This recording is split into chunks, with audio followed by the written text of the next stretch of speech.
Yeah, I figured we can talk about, I've been listening to a lot of different lectures, reading that book, and it's all interesting. I actually, I'm currently listening to the lunar phases, the bonus lecture. Oh, yeah. With Alex something. It's pretty fascinating. Was that from the previous? It's from the planets one. Yeah. But it was interesting because what she was talking about was that there's a theory that women have actually 2 times in a month where we ovulate, or more so when we're fertile. And our biological ovulation, the 12 to 16 days after your cycle. But also, she was talking about how, like in the 20th century, people had this theory, and it's still kind of floating around out there, where it's like a lunation ovulation theory, where you would be fertile under the same phase of the moon that you were born under.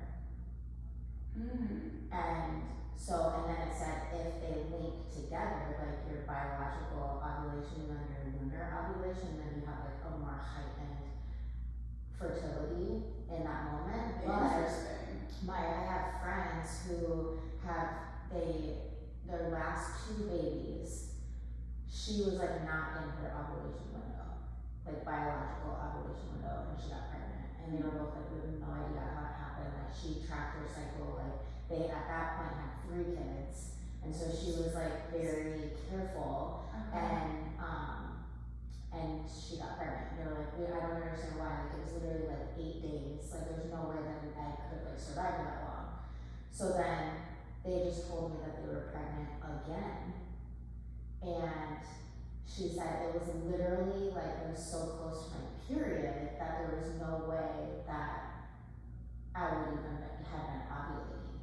So then when I messaged her about it, her moon was a waning gibbous,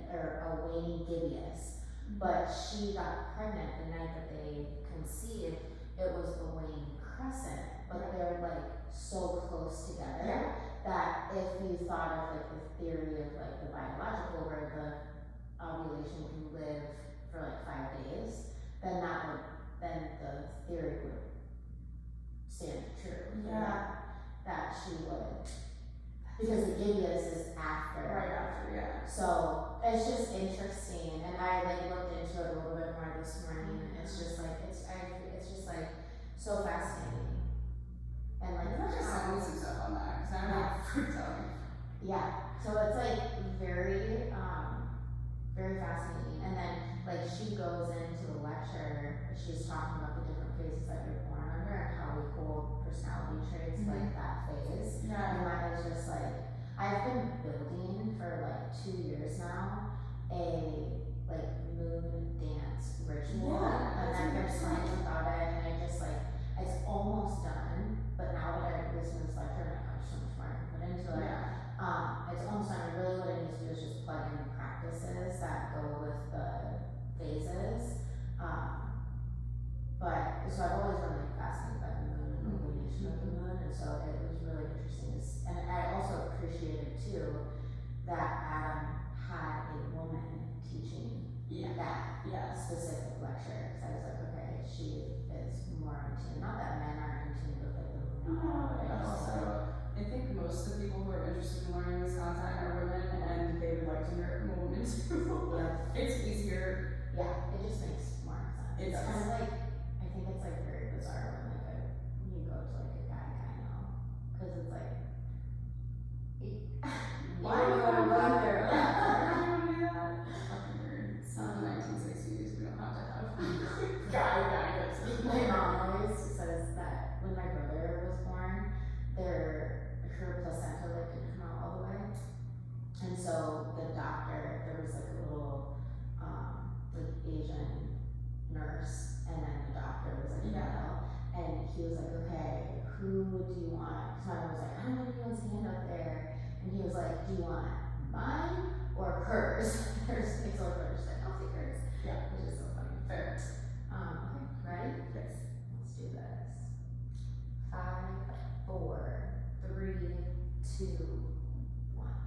Welcome, my friends. We're back. We have been on a little bit of a month hiatus. I think the last time we did episode was the full moon, or It was. yeah, because we were both on vacation Mm-hmm. during the new moon, and you know, sometimes that's just how it goes. And this is a very auspicious day today to be having this conversation, and it's good to be back in your presence. And we've got some really fun cards that were pulled. Sydney has her tarot deck, and I have this new really cool Star Codes Astro Oracle deck, and we're just having a good time today. So I'm excited to be here, and wherever you're at in space and time, we're excited that you're here too. So let's just take a moment real quick to drop in. There's just a lot happening in like true Leo fashion. Things are expressive and bold and chaotic and swirling and spiraling and dancing. It's just very much Leo energy. So let's just ground all of that. Feel your bones get heavy, your muscles get heavy. Feel your breath moving through your body. And maybe if you're familiar with Ujjayi Pranayama, you could start to restrict the muscles at the base of your throat. And as you exhale, it'll sound like you're fogging up a mirror. You'll keep the restriction as you inhale, starting to create an oceanic sound with the breath.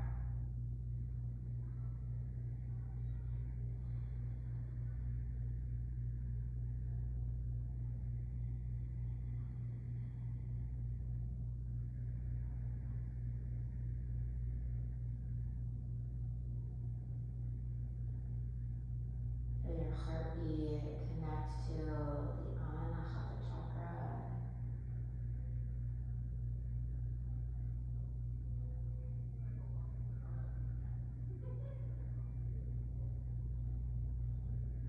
We call in our angels, our spirit guides, and our ancestors so that this conversation is not only a benefit to Sydney and myself, but to and for the entire collective. And so it is. Sydney, good to see you. Good to see you. Thank you, you too. Thanks. We're like Opposite. moon, Yeah. full moon, yin and yang. I love it. Poppy said, "Is that what you're wearing?" Oh. Like it is. You love my colors. You know, like it. She's like, "I think we should wear a dress." I'm like, "Well, I'm gonna teach yoga, so I don't think a dress is really like that appropriate." All right. So, Sydney, today we've got an auspicious day. It is in Vedic astrology. The moon peaks really kind of the day before Western astrology. So we have the Lionsgate portal peaking today, along with kind of the peak and start of the full moon. The Lionsgate portal, for those that believe in it, opens July 26th, I believe, and then closes on August 12th. But it really peaks today on the 8th of every year. And I thought it was really interesting because I saw it on my Facebook. It popped up a memory that I got my Dreamcatcher tattoo August 8th of 2012, which is 13 years ago. And it just seems like very crazy. And I looked at the picture, which I'll just show you later. And I'm like so dark. My hair is black, my eyes are black, just black thick eyeliner, black shirt, and it was interesting though, I had a Capricorn necklace on, which it's the Capricorn full moon in the sign of, or in the tradition of Jyotish or Vedic astrology, so I thought that was kind of like a fun little pull together. But this is really a deeply charged and multi-dimensional event that straddles both time and myth, east and west, earth and stars. Not only is this lunation lit by Aquarius in Western astrology, Capricorn and Vedic astrology, but it also synchronizes with the Lionsgate portal. We'll kind of dive into, is that real, is it not real, does it even matter? And so this is really an annual celestial alignment that really amplifies manifestation, healing, and personal evolution. And you know, who doesn't need all of those things? more manifestation, more healing, and more personal evolution. So this is a powerful threshold moment. It's a portal, it's a turning point. Let's dive in. Love it. On the note of the landscape, yes, an annual phenomenon that, cosmically, it marks this emergence of what is said to be an energetic gateway. So, at this time, the sun in Leo aligns with the star Sirius and also Orion's belt. So this phenomenon was revered in ancient times by the Egyptians. The rising of the star Sirius, known as Sopdet, coincided with the annual flooding of the Nile River. So this was obviously incredibly important to the Egyptians because it was essential to the process of their agriculture and ultimately their survival. And a symbol of like fertility, abundance, sacred renewal. And I was curious because like the Sphinx, isn't that set up where it faces the Leo constellation like perfectly? The Sphinx probably pretty badass right now then, since we're in Leo. One day we'll get there. One day we'll work for it. Yes. At the feet of the Sphinx. In the Temple of Isis. That is so badass. That's a retreat in Egypt. Well, since we're in the power of manifestation, we're speaking it into it. I love that. One of these days. I think it's really interesting too because they talk about, and I would love to hear kind of your take on this too. It talks about this landscape portal as being this moment of like at a time where like light codes are downloaded, and from my understanding, light codes are like these packets of information, and they're these like little spiritual upgrades, and it's DNA activating, which I'm very curious to see what your take is on that.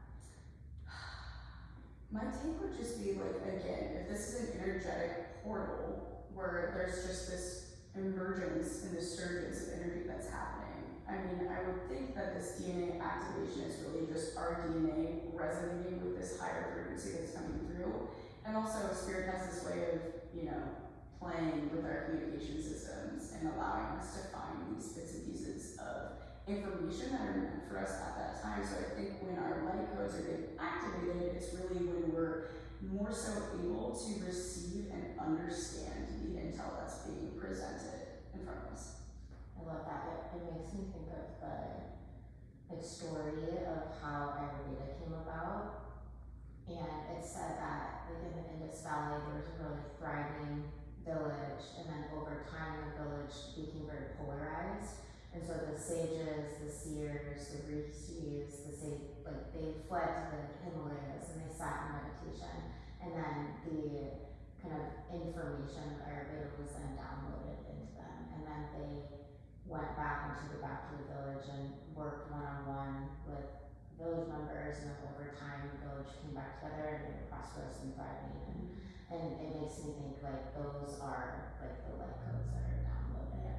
And it also makes me wonder like in kind of like reverse, like how the koshas, the 5 layers of the body, you can think of them as like moving out externally, but you can also think of them as moving in internally. And so like yes, a download coming in because we're a conduit of this kind of cosmic information, but also, and that's very fitting of like what's happening now is like more so an awakening or a remembrance. So rather than it being downloaded and it being downloaded, it's also being like awakened inside of you. That's that activation aspect. It's like it's already existing, it's just being activated. You're just now being able, you are now of the capacity to understand what you already knew months before. Yeah. I mean, have you ever seen Alex Cray? He's like an artist. He does like a lot of like very trippy art. He actually does like live art, like at concerts and stuff and like festivals. Like him and his wife, they do like a bunch of live art. When I lived in Colorado, like at Red Rocks, they would just be like standing and like painting art. He's old. They're old. He's like the guy that did the art for Tool, is he? Very well could be. And Blake is like Blake is like a big Tool guy, so I could actually. Okay, Tool's like one of my favorite bands, so yeah. We're in that way. I remember we drove out to Colorado one time and we listened to Tool. Yeah. Way out there. But his paintings, which you'll have to look them up, are very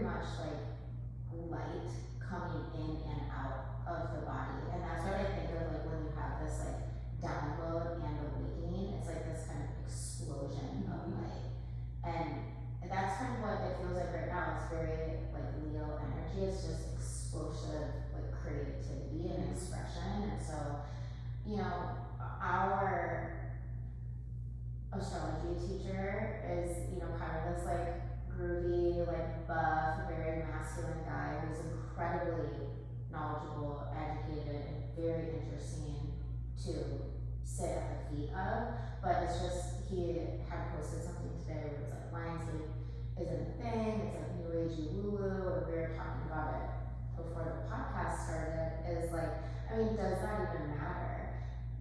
In my opinion, it's like, if there is a time, especially right now, because it's so busy, it's so crazy, it's so pitta and like fiery, that it's like, any time that we can slow down, reflect, manifest, heal, activate, evolve, like, I'm all for it. Right. So, does it even matter? I mean, It's generally like what I was saying to you too, it's like, you know, some things don't have to make sense logically or empirically to hold, you know, significant meaning or relatability or resonance. I think that's kind of a lot of astrology as a whole is like that. So to say that something like Lionsgate is just complete and utter bullshit, even though it does derive from something that does make sense logically as to why this event would be revered, and it's just, you know, over time it's evolved into something completely different than what that was. That's understandable. That's how, you know, time and evolution works itself. So, you know, I do still think it has some sort of relevance or some sort of significant meaning, because there's a lot of people who they look forward to this event every single year.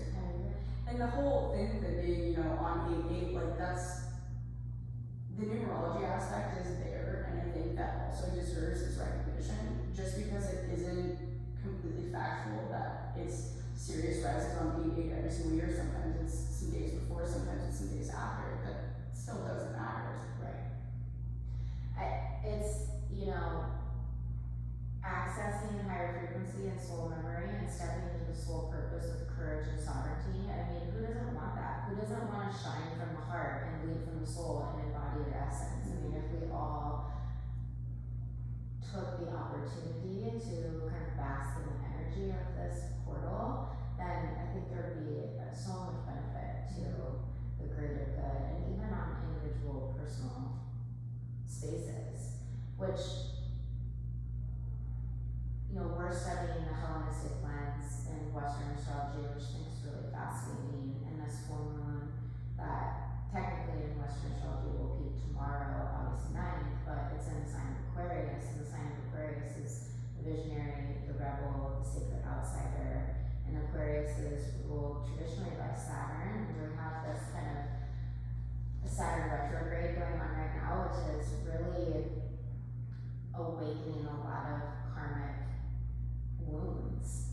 And my Vedic teacher actually sent out a newsletter the other day, and it had said, it was like a woman that was writing to her for advice on something, and the woman had said that when 28 years ago, she was out with a movie with her friends, and she came back and her parents and her brother were murdered. And she had like a box of their things that she was carrying around with her. Well, literally 28 years later, her house was broken into and that box was stolen. And she was just asking, you know, and then all of these wounds are surfacing. And so my teacher was saying, well, that's not a coincidence, that's Saturn, because Saturn returns every 28 years. And it's pulling up all of these karmic wounds and all these childhood wounds, but not as a way to like punish you, but as an opportunity for you to kind of move through them and then rebirth. And she was saying that there's light at the end of the tunnel because Jupiter will, she was saying that, okay, let me find my spot, the turning point, like after the reckoning, there's hope, and it comes in the form of Jupiter, the planet of wisdom, grace, and expansion. Because on August 18th, Jupiter enters the Vedic moon sign of Purnabasu, and that name literally means the return of the light. And so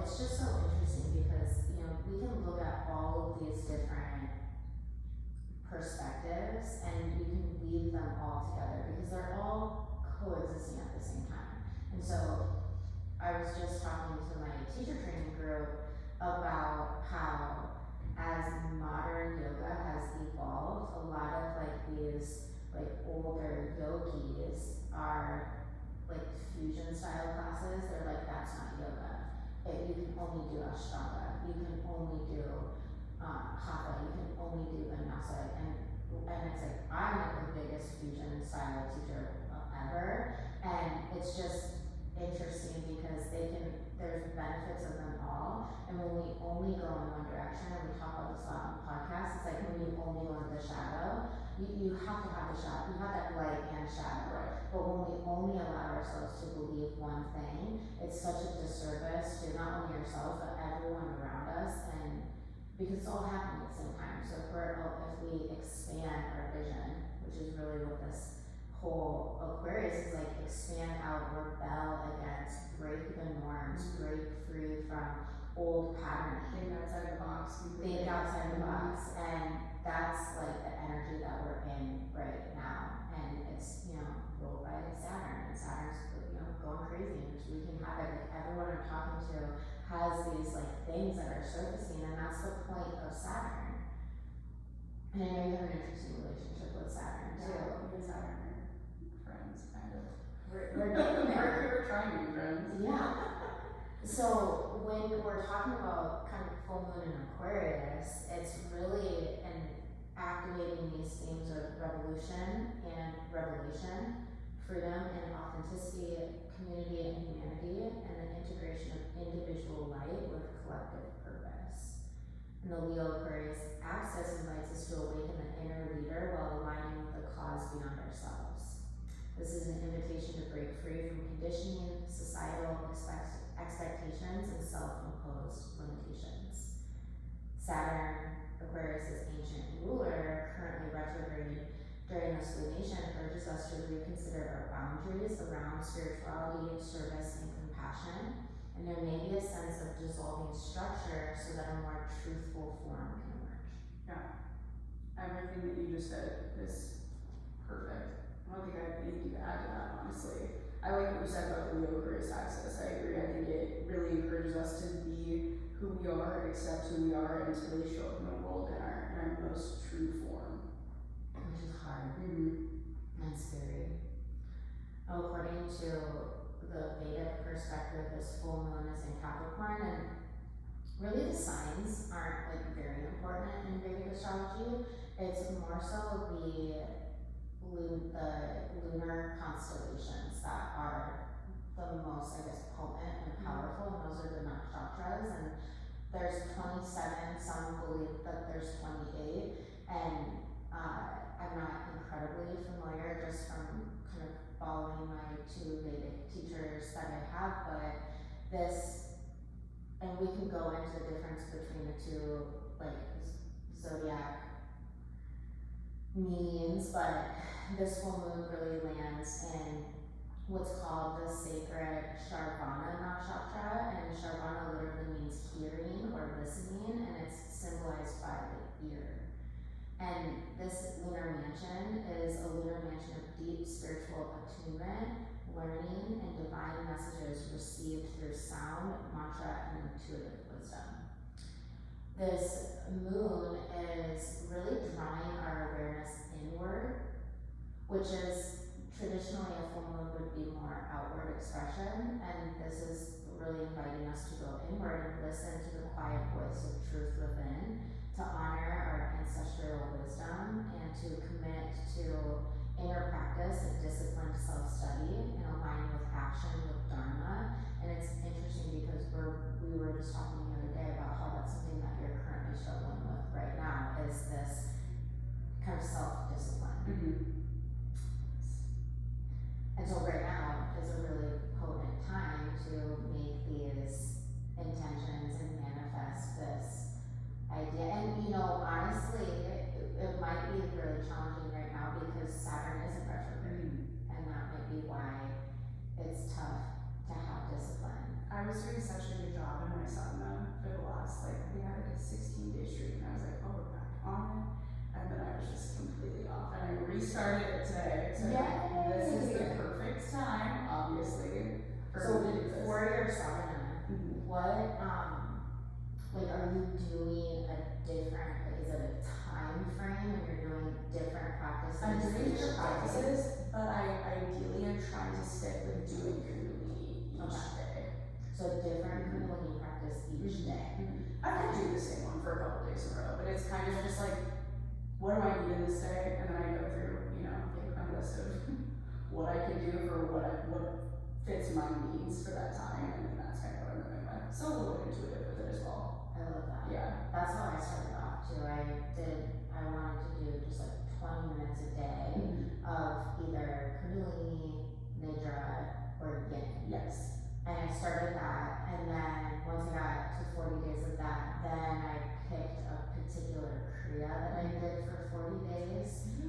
And then now I'm on day like 349 or something. I remember I started with you and I'm like, suck you so bad. Well, I think for me, this was really my way of kind of like grieving, and now I think it's like my way of like connecting with my grandma, who on the 10th, on Sunday, will be her 1-year death anniversary. And it's kind of that's like when I get to hang out with her. And so for me, it's like a non-negotiable at this point. I've done it for so long now. And you'll get there. Yeah. You just have to plant the seed right now, and this is the time to do It's a it. discipline. I remember actually last full moon when we were here before, I did like a big ritual calling in Jupiter and Saturn together, and I feel like I was telling you this a week or two ago that I'm really starting to feel that Saturnian energy coming through, and I'm waiting for Jupiter to come in and kind of, you know, August make that 18th, push that I need, you know? August 18th. Exactly. That would be in like 2 Mondays. Mhm. Yeah, I'm ready for it. Me too. I'm ready for some blessings and joy Me and too. abundance and prosperity. And that's really what this portal also is bringing, is prosperity, abundance, joy. But to get to that, we have to leave behind certain things. Right. And so being very clear on what it is that you want to leave behind, what are the old patterns that you're ready to let go of. And I think letting go of things can often be way more challenging than stepping forward into new habits, because we've held on to them for so long, and they worked at one time, and we're just like held on and like holding on to it because it used to work. It's like, well, it's not working anymore. And nothing new can stick because you haven't made the space for anything to come in and fill that space. Yeah. And that's really what this lunar mansion is really inviting us to do, is like to listen to what it is that's not working, and to really be vulnerable with yourself. And that podcast I sent you today, the chick was like writing things down as like a spiritual contract. Very true. And I don't know if you did the exercise, it's in the 14-day cleanse, but it's called Purge Emotional Writing. I remember that. Yes, I have done it. And you basically you get just a piece of paper, you set a 12-minute timer, and you just write. And you don't necessarily have to think, and it's actually encouraged not to think about it, like literally just like write and write and write. And then when it's done, don't read it, just rip it up or burn it, and then that's you kind of subconsciously getting rid of some of the things, so then you don't have to think about it. But that's, I think, why both of us love Kundalini so much, is because you move through a lot of these blockages without having to want to relive them, and then without having to really think about it. Like, Yeah. you kind of just leave and you're like, oh, okay, well, I've like kind of broken that habit, and I didn't even notice that I did it. I love in a practice when you say, like, at this time, just like throw it into the fire. That's one of my favorite things that you say in practice, because it really gives me that Visual. the visual exactly of what it is that I'm doing, what I'm in the process of doing, and it always resonates with me. I did Breath of Joy in practice this morning, and that's one of my favorites. And I remember the first couple of times that I practiced that, my teacher would say, like, literally feel yourself throwing out, throwing back all of the bullshit, all the negativity, all the doubt, all the fear. Throw it back, and I would literally like reach up and grab it and just like throw it back, and it's like the most aggressive, like I did that right before I came here. I did your full moon, like one of the older ones.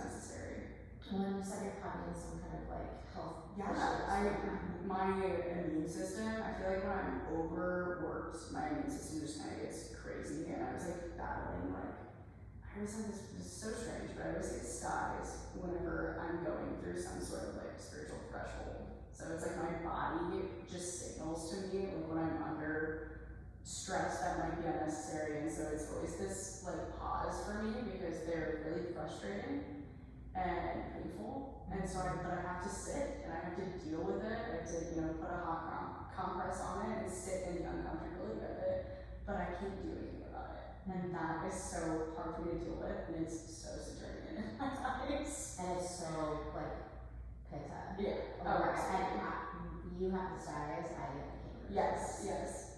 We all get these like our body gives us these messages, and for so many of us, we just push past them, and then we drill ourselves into the ground, and then we end up in the hospital for exhaustion or whatever it is, or we end up getting mono, or we end up having bronchitis, or like these random things where it's like, I didn't even know that was a thing anymore. And so this day, today in particular, this weekend and this time is just this sacred pause for us to really reevaluate as we move into kind of the change of the season. We're coming to the end of Pitta, we're moving into Vata, and right now is like the time to ground. Ground. Yeah, I like what you said about the sacred pause. It reminds me of like what's going on with Mars and Virgo conjunct Saturn in Pisces, because it's like creating this tug of war in us between forward movement and slowing down. So like Mars wants action and passion and this really quick progress, where Saturn asks for patience and being responsibility and creating this solid foundation. And so this transit sort of is like testing our resilience. And so it's this time to be really strategic and plan ahead for the next few months, rather than like rushing into something that you're just going to receive, short-term gratification for. Proper prior planning prevents piss poor performance. That's what my grandpa used to say. I go back to it all the time, because every single time I'm not properly prepared, my life goes up in flames.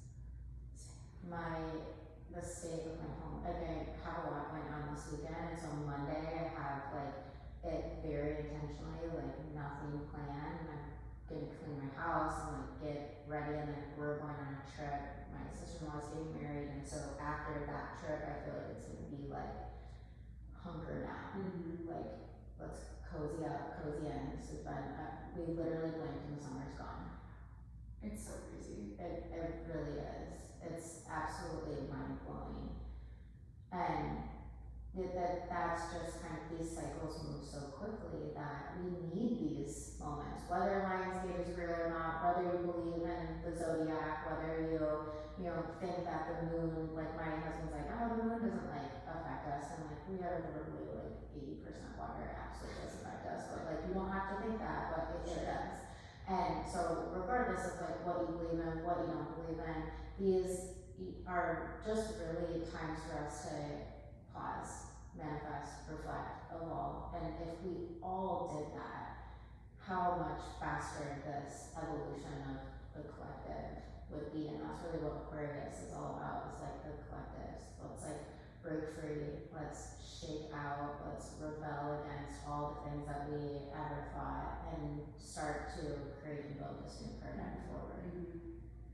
So I'm interested, how does that kind of coincide with our tarot? Tarot. So we got 2 cards today, which of course we pulled the Strength card, which is the 8th card of the zodiac, represented by the sign of Leo. And I love the Strength card. I think it's another card that is often, It has a line on it. yes, of course, just it's full Leo energy, and it's kind of a misunderstood card, because I think, I feel like I've talked about this before in one of our podcasts, that the Strength card is really about a certain kind of strength, and it's the most important kind of strength, which is really gentle. It's not pushing through things, just to get to the other side as quickly as possible, and like to ignore your feelings or your emotions or anything like that. It's really being gentle with yourself and with others, and how you relate to others. That's what true strength It's being able to recognize your own weaknesses, the weaknesses of others, and turn them into a strength. Because it's that recognition that is really what makes you a strong person. You know, when you're avoidant of those things, it's kind of the opposite. But then paired with the Page of Wands in the reverse, I kind of see this as like, you know, the Page of Wands in the upright is really fun-loving and adventurous, but in the reverse it can be kind of brash and almost naive about things. So I feel like this is kind of a message of how it is that we want to present our ability to, how do I explain this?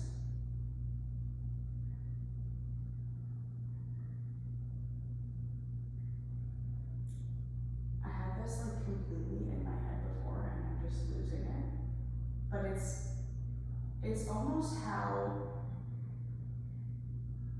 we can show up in a way that is, like I said, not brash, more gentle, more loving, but still almost a little bit childlike in a way, and recognizing the ways in which we do show up that way, and allowing ourselves to have that awareness so we can cultivate this greater capacity to understand ourselves and understand others, because again, that's where the real strength lies.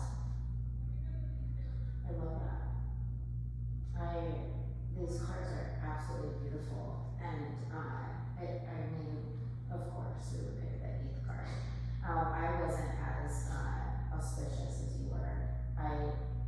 The Aries card flew out as I was shuffling the deck, and since I just got this deck, I'm not incredibly familiar with the card, so I'm going to read what the Aries card is and challenge and gift, and I would love for you to kind of parallel the two with the tarot. Sure. So this is the first card of the deck. It's Aries, and its kind of keyword says act. Aries asks you to remember your personal fire, your reasons for being alive. It pumps up the volume of your life force. Its energy is raw, exhilarated, direct, rude, passionate, and looking for a challenge. Use your wisdom to focus this raw power and give it a goal. Aries is the cardinal fire sign whose fresh, brash enthusiasm is symbolized by a headstrong brain. It rules the head and imbues initiation, new beginnings, spontaneity, rebellion, and rebirth. The sun shines here March 20th through April 20th. The action is to just begin. Move into new territory, cut to the chase, be a hero, feel the call to action, and thoughtfully respond. Clear the air and clear the desks. Be crisp and to the point. Shoot from the hip. Set healthy boundaries just by being vibrantly alive. Express affection enthusiastically, spontaneously, and passionately. Work in short, intense bursts rather than long periods of deep concentration. Aries activates our inner adolescence. Direct orders can set off knee-jerk rebellion. Instead of telling stories what to do or how they feel, express your own experience and opinions and speak in I terms. Set a challenge and let others find their own answers. Make sure all sides feel heard. If a person feels torn between meeting their own needs and meeting others, they'll take care of their own needs first. So don't set this up as an either-or situation. Aries energy boils over quickly. If a situation threatens to erupt in conflict, get out. Take a break and come back later. So the challenge, accidents increase when you are in a hurry, rushing through a project or impatiently distracted. This flammable temperament can spark inspiration or so proceed with caution. It's interesting that it says that accidents increase when you are in a hurry. This morning, Blake ran into our garage door because it wasn't open all the way before we tried to pull out. He was rushing. He was rushing, and that was my thing. I'm like, babe, you gotta just like slow the fuck down. Give it 30 seconds to open. I feel like that's like very much what this Page of Wands in reverse is saying too, which is represented by all those fire sign cards. So many things that you said about this Aries card was like so on point with almost a reiteration. Totally. Interesting that one is in the upright and one is in the reverse too, because it's kind of signaling like, can we look at this from both perspectives? Like, how are we acting? How are we not acting when we should be? And are we relating that back to, you know, what we're internally feeling? And like, is it maybe that we're not taking action because we feel like we're gonna look weak, or vice versa? You know, how is that playing out? Yeah. And it says that gifts here, Aries marks the beginning of spring in the northern hemisphere. After a long dark winter, the dead landscape comes alive. Plants that are shorn of leaves or dormant now breathe new life. This is a brave miracle, and it can be your miracle. Feel the flowing inner life force, trust this divine direction, and summons the courage to begin. And, you know, more modern mystics say that this Lionsgate portal is a rebirthing. And so that just, of course, this is the one that just flew out today. It makes like perfect sense. I was thinking in ancient Egypt too, it was the marking of their new year, it was the Kemetic New Year. Interesting. Yeah. That is cool. And so we already kind of tied the seventh house in with this, but this says the seventh house is relationship. If your chart were a village map, the seventh house is anywhere two equals relate with intensity and intimacy. Somewhere you have dinner on a balcony and watch the sunset. It's concerned with how other equals come into your life and how you interact with them, and includes marriage and open warfare, business partners, legal issues, key consultants, and advisors. The action is to nurture your relationships rather than test them. Consider each partnership to be a tree you plant. That seed may have been planted in the fifth house with an idea or a twinkle in the eye. Now you have a sapling with potential. Don't construct a tree house on the sapling. It can't yet bear the weight. Instead of crushing it with expectations, nurture and protect it. In any relationship, there are three involved: you, your partner, and that tree, the relationship itself. All have needs that must be honored equally. Make compromise for the sake of relationship, not necessarily for the other person. Nurture that sapling, keep it safe from predators, and nourish its roots until it becomes a tree strong enough to lean on. Clarify your expectations with curiosity and flexibility. If you are offered a business partnership, read the fine print, unpack your baggage, the cultural assumptions and family patterns that inform your concept of partnership. Move past who is right and who is wrong, and develop a fresh understanding. Partnership for work or love may look easier if you come from the same background, but the more diversity you bring to the table, the more resilient the relationship can be. Agree to contribute equally and celebrate your differences. Challenge: when you're working in tandem in love or in business, it can be tempting to either give your power away to your partner or take over theirs. An imbalanced relationship can become unattainable. The gift here is to fertilize the ground of your partnerships. Feed your partner with romantic moments and fair and honorable arrangements. When you are fascinated by the spirit of another, they can become fascinated with you. There was a lot of that. I was like, even though it's the seventh house, not pertaining at all to like Leo and the Strength card, there's a huge message that ties back to that. It really took me into like just the imagery of the card, where you have this woman who is being incredibly gentle with the beast, and I think it said multiple times in there that ideally, you know, in these relationships, and what does it say in there? It says to, where was it? I think it's interesting too, because it held actually quite a bit of Aquarian energy within it as well. Yeah. Well, and Leo is the exact opposite to Aquarius, so there's a direct line to one another because they're opposing, always. Where was it though?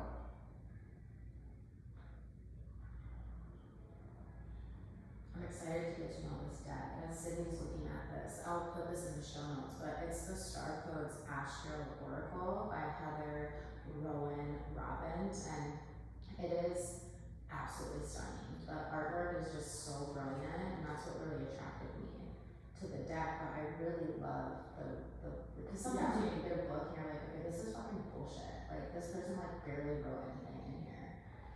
But this one I think is good. Yeah, I think so too. But okay, so at one point it said nurture your relationships rather than test them. that was 100% here, you know, it's like that giving to that nurturing side, like that ability to understand one another, that's where that strength really lies, you know? Yeah. And then I think it was move past who's right and who's wrong and develop fresher understandings. And again, that just goes back into strength as well, because it takes, you know, a lot to move past the idea of I am right, I'm the person who's right in this relationship. And that, I think, is showing or signaling to you, like, I can recognize this weakness about myself, and there, right there is the strength. Yeah. Yeah. I think that's And kind of important. rebelling against these, I guess, conditioned ideas of what we've been told a relationship Right. is or should be. We've kind of had this like patriarchal lens put on it. I was talking about that with my teacher trainers the other day, where it's like a lot of these translations of the ancient texts were translated by men. And so there's this like very kind of derogatory context towards women that I don't think that the ancients actually felt. What the very first time I read the Kama Sutra, I was a certain translation that I had. I would both Blake and I, my husband, we were appalled. I'm like, okay, this man is just like using these women as fucking slaves, basically. He's like sexual slaves. And I don't think that that is what the entire point of Tantra or the sexual aspect of Tantra was. It was really this like to awaken the Shakti energy so she could then rise up to the heart space and dance with Shiva as he descends down from the third eye. And I remember reading the Magdalene manuscripts, and I don't know if you've read that, Yeah. but they talk about like the Temple of Isis, and it talks about like Magdalene had to, she was the activator of Jesus. He wouldn't have been able to ascend into where he went and what the world needed him to be without her. And then she took the brunt of everything so he could. And I think about that, like, even in my grandfather, it's like, once my grandma passed, he fell apart. She held everything together, and he was successful because she was there holding him together. Yeah. And I think about that. I was just at an event with Blake, and I was bartending for the event, and this guy had said, "Oh, you're so lucky to have Blake," of which I absolutely am. Blake's such a phenomenal person, and I feel very lucky because it was very dodgy for a while. The guys that I was dating, and Blake kind of came in and really picked me up when I couldn't pick myself up. But I'm like, he's fucking lucky to have me. Absolutely. I like hold all this together, and I do all this, and I had just made a social media post last week that actually was quite popular, and it was like, oh, she's so lucky that he worked so hard so she can stay home with the kids. And it's like, no one ever says, he's so lucky that she put her life on pause, Yeah. that she sacrificed her identity, that she, doesn't get a break or doesn't, like, I feel like we have this responsibility to really awaken that Shakti and bring her back into the forefront. I think that's why we're so attracted to these feminine form reawakenings, and that's kind of like what this Lionsgate portal full moon is all about. It's like rebelling against what is conditioned right now or accepted right now, and we have to be the one to pave the way. And it's like it takes a soft strength to do that. Absolutely. I love the way that you put that, and I love that you brought in the Magdalene as well. So, in the Gnostic Gospels, there is actually a Gospel of Mary Magdalene, and there's a part of it that talks about how in this like transmission of gnosis from, I think it was Christ after death to Mary Magdalene, because he was the one who appeared to her. She saw him when he was resurrected, and so she was the one who went and told all of the disciples about it, and they were like, why did he come to her? She was a woman. And in that, he tells her that in order to basically evolve, in order for the Shakti to rise, she has to become a man. And that's really controversial, because I don't think, again, that it's supposed to be taken the way that it is said. It's more so that she has to understand and integrate both the divine feminine and the divine masculine. So it's like funny when you said he should be lucky to have me. And it was like, that was your Shiva activating, right? And that's that balance that was coming through. So I love that. That's a good note to end on. We've got some good nuggets. I'm happy to re-listen so I can put this stuff in the show notes. But if anything resonated with you, please comment on our YouTube channel. We would love to get to know you and what you're looking for and where you're at, like literally physically location wise, but also just like, I know that that's kind of our roots, seeds that we planted, was like wanting to build community together. And so like, subscribe, share, comment, like join our soul arcana, our moon dance, our 17 tarot, like please, we like are in this like weird spiritual bubble. We want more people in our bubble with us. So thanks for being here. Happy auspicious day. Have a great weekend integrating these practices, and know that these energies don't just like end today or end. Like if you listen to this in a week or 2 weeks or a year, there's still so many amazing nuggets that you can take into your life. And so go off and be easy and soft with a beautiful strength as we move forward. And we'll see you at the next